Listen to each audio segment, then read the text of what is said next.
Si creías que Alpine estaba en crisis solo por culpa de los directivos, espera escuchar lo que encontró Franco Colapinto cuando se subió a la 525. Adivina, no era una falla técnica.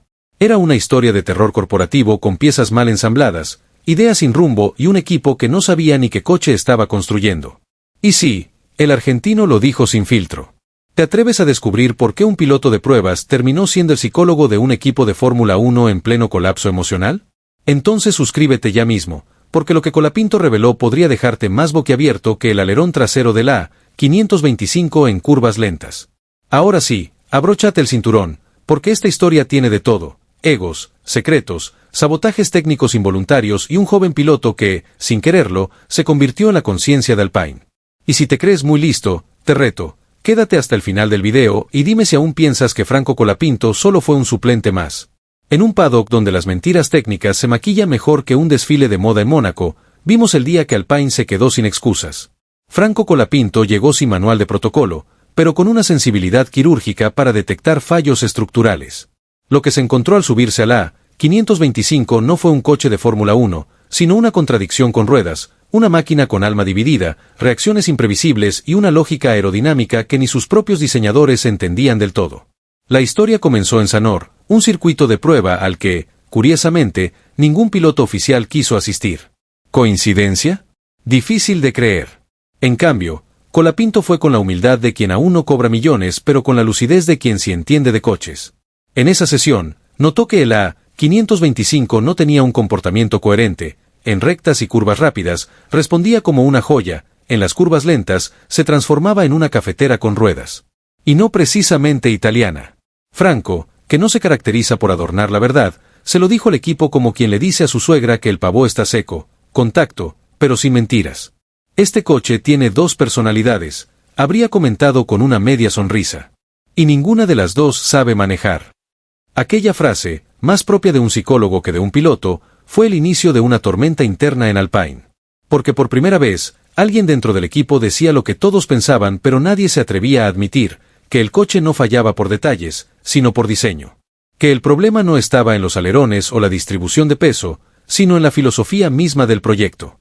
David Sánchez, director técnico y hasta ese momento principal defensor de la 525, tuvo que tragarse el orgullo.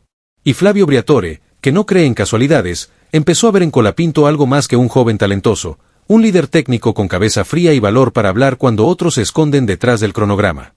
Y esto, querido espectador, es solo el principio del colapso emocional y técnico de Alpine.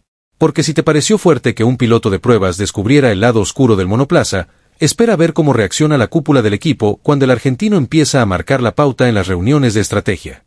Así que no toques ese botón.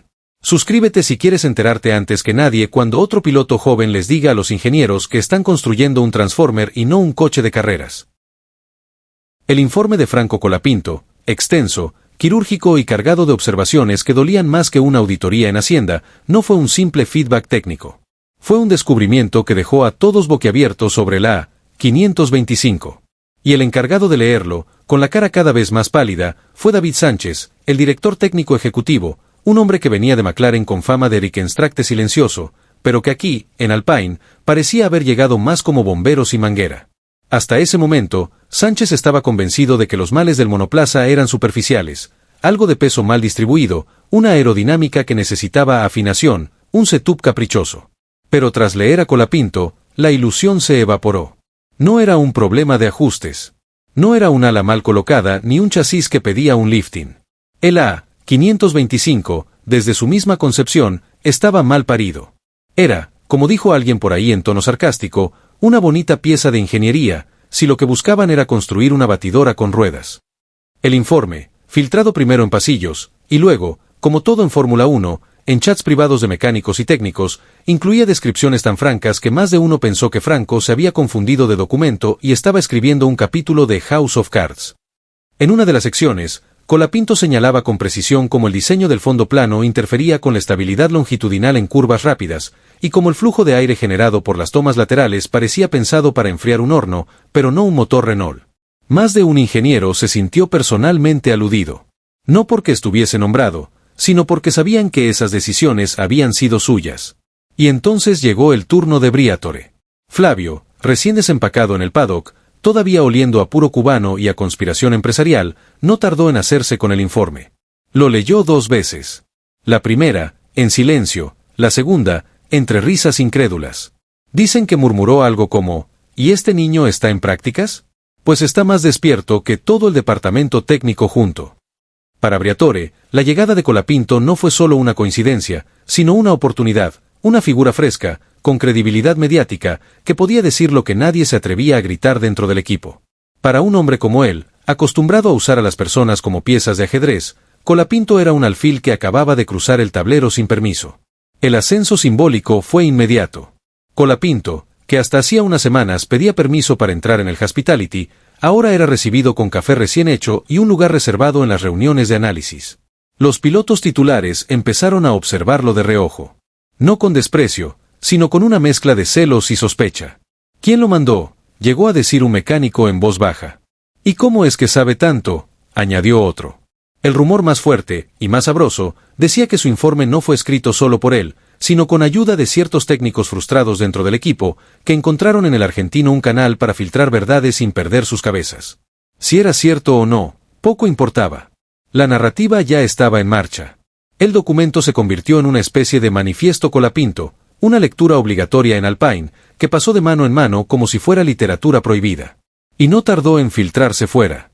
Una versión reducida, con extractos seleccionados, comenzó a circular en ciertos foros especializados y cuentas de Twitter bien conectadas. La noticia estalló como dinamita entre los periodistas del paddock. Algunos no tardaron en publicar titulares como "El rookie que humilló a Alpine" o "Colapinto señala el camino entre los escombros técnicos". Mientras tanto, en Francia, ciertos directivos de Renault se preguntaban si era momento de intervenir o simplemente vender el equipo y dedicarse a otra cosa. En redes sociales, la hinchada latinoamericana estalló en júbilo. Memes de Franco arreglando Alpine con cinta adhesiva y coraje se multiplicaban por docenas. Comparaciones con Senna, Alonso y hasta con ingenieros de la NASA aparecieron en los comentarios. Mientras tanto, los fans europeos, más cautos, empezaban a preguntarse si ese chico argentino no estaría mejor en un coche titular en otro equipo. Alpine, por su parte, respondió con su clásico silencio administrativo. Un comunicado vago, redactado con el entusiasmo de un funcionario público un lunes por la mañana, dijo que valoraban profundamente el análisis técnico de todos sus pilotos y colaboradores. Nadie nombró a Colapinto. Pero todos sabían que ese informe, ese que dolía tanto como una auditoría sorpresa, ya estaba marcando un antes y un después en la historia reciente del equipo. Porque en la Fórmula 1 moderna, donde el flujo de datos manda más que el talento, y los departamentos de prensa pulen hasta las disculpas, que un piloto de pruebas haya dicho la verdad tan dura fue, en sí mismo, un acto de guerra. Y esa guerra, apenas comienza. Todo apunta a que el Gran Premio de Emilia-Romagna, Imola, será mucho más que una simple carrera en el calendario. Porque si todo sigue como hasta ahora, si los rumores se confirman y el sentido común, tan ausente en Alpine, finalmente hace acto de presencia, Franco Colapinto debutará como piloto titular en Imola. Y cuando lo haga, no hará falta que gane, ni que haga una pole milagrosa, ni siquiera que suba al podio. Bastará con que se suba al auto. Porque ese simple gesto, el de enfundarse el casco y bajar la visera, será en sí mismo un terremoto institucional dentro del equipo francés. Desde que su informe técnico salió a la luz, o mejor dicho, desde que hizo temblar las paredes del motorhome de Alpine, Colapinto ha dejado de ser el chico de las pruebas para convertirse en el tipo al que todos escuchan cuando habla de reglajes, balance y comportamiento del auto en curva media. Algunos ingenieros incluso han comenzado a adaptar sus sesiones de simulación en torno a sus observaciones. Las reuniones técnicas, que antes eran una mezcla de diapositivas recicladas y silencios incómodos, ahora son campos de batalla donde se discute, se piensa y, por primera vez en meses, se debate con pasión. Y todo por un tipo de 21 años que, según cuentan, ni siquiera alzó la voz. En Imola, entonces, lo que está por suceder es algo más simbólico que competitivo. No se trata solo de un debut en pista, sino de un punto de inflexión interno. Porque mientras otros equipos afinan sus estrategias de carrera, Alpine se prepara para algo más profundo, una especie de reinicio mental y estructural, catalizado por la figura menos esperada. Franco no solo va a pilotar el auto, va a pilotar el equipo. Y eso, en la política enrevesada de la Fórmula 1, es más valioso que un puñado de puntos. De hecho, algunos rumores apuntan a que su inclusión en la parrilla no responde únicamente a méritos deportivos, que los tiene, sino a una decisión estratégica de Briatore, que busca usar su figura como un símbolo de ruptura con el pasado reciente. Una especie de exorcismo técnico, donde el argentino representa la limpieza intelectual que tanto necesitaba Alpine tras años de decisiones erráticas, renuncias misteriosas y conceptos aerodinámicos que parecían diseñados por un comité de poetas. Dentro del paddock, la expectativa ya empieza a cocinarse. Algunos equipos rivales lo ven como una amenaza silenciosa, de esas que no hacen mucho ruido en las primeras vueltas, pero que terminan por reconfigurar el status quo. Otros, más cínicos, ya especulan con que si Colapinto llega a puntuar en Imola, será el fin de más de una carrera, y no precisamente en la pista. En las redes, la afición lo percibe como una mezcla entre mesías y hacker del sistema, alguien que no pidió permiso para entrar, sino que encontró la puerta mal cerrada y se coló con una linterna. La energía en el box de Alpine ya es distinta. Se nota en los gestos. En los ojos de los mecánicos que han vuelto a quedarse hasta tarde ajustando configuraciones porque vale la pena. En los ingenieros que ahora ensayan nuevas ideas sin miedo a que las rechacen con un esto nunca funcionó. En los mensajes internos que, en lugar de correcciones burocráticas, ahora circulan con frases como probemos lo que dijo Franco o a ver qué opina Colapinto. Imola se perfila entonces como el inicio de una nueva narrativa, una donde Alpine podría dejar de ser el hazmerreír del paddock para convertirse, al menos, en un equipo que sabe a dónde va. Y eso, en la Fórmula 1, ya es mucho decir. Porque en esta historia no importa tanto lo que logre Colapinto en tiempos de vuelta, sino lo que está logrando sin siquiera competir, orden, claridad y, sobre todo, liderazgo. No desde la autoridad impuesta, sino desde el respeto ganado. Desde el análisis certero. Desde la convicción tranquila de quien sabe lo que dice.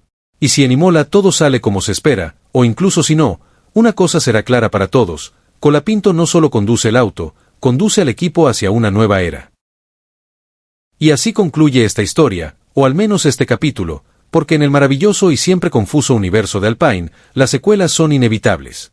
Después de todo, no todos los días un piloto de pruebas, un chico nuevo de apenas 21 años, deja al descubierto lo que nadie en la cúpula del equipo quería admitir, que su monoplaza no es un coche de Fórmula 1, sino un experimento fallido que vibra más que una licuadora sin tapa. Colapinto no vino a salvar el día, pero sí a ponerle nombre al desastre. Lo miró, lo condujo, lo analizó, y sin miedo a represalias, soltó la verdad como quien lanza una granada en una sala de juntas: esto no va bien. Nada va bien. Y no lo digo yo, lo dijo él, con más precisión que cualquier ingeniero con un MBA en dinámica vehicular. Lo que pasa es que estamos tan acostumbrados a los comunicados diplomáticos, a las ruedas de prensa con sonrisas de cartón y frases preaprobadas por el departamento legal, que cuando aparece alguien que simplemente dice lo que ve, nos parece revolucionario. Pero lo que hizo Colapinto no fue magia. Fue honestidad. Y en este deporte, tan lleno de estrategias ocultas, desarrollos secretos y declaraciones con doble fondo, la honestidad se siente como una bofetada de aire fresco. Y ahí está la verdadera lección. Porque este video no es solo una historia más sobre un coche que no funciona o un equipo que no sabe cómo arreglarlo. Es una advertencia elegante. Un recordatorio de que, en un mundo plagado de jerarquías, cláusulas y egos blindados, a veces basta un novato con ojos limpios y cero filtros para señalar que el emperador está desnudo. Y eso incomoda. Pero también sacude. Y si eres de los que disfrutan viendo cómo se cae la máscara y aparece el verdadero rostro del circo de la Fórmula 1, entonces estás en el lugar correcto. Porque aquí no nos interesa repetir el titular de siempre. Aquí le damos la vuelta, rascamos donde duele, y te lo contamos como es. Sin anestesia. Sin miedo. Y si llegaste hasta este punto, es porque también lo prefieres así. Porque estás harto de que te vendan humo con forma de análisis técnico y prefieres 1000 veces una verdad incómoda que una mentira decorada. Y eso, créeme, te convierte en uno de los nuestros. Por eso te invito a suscribirte si quieres seguir entendiendo este deporte sin tragarte el cuento oficial. Ser parte de una comunidad que no se conforma con lo que le dicen, sino que busca lo que no quieren mostrarle. Y, por supuesto, enterarte antes que nadie cuando el próximo Colapinto diga algo que vuelva a poner a temblar a toda una escudería. Suscríbete, activa la campanita, y llévate ese pequeño privilegio de saber más que el resto. Nos vemos en el siguiente episodio. Y recuerda, aquí no prometemos ganar carreras, pero sí historias alucinantes. Y en la Fórmula 1 de hoy, eso ya es más raro que una carrera sin bandera roja.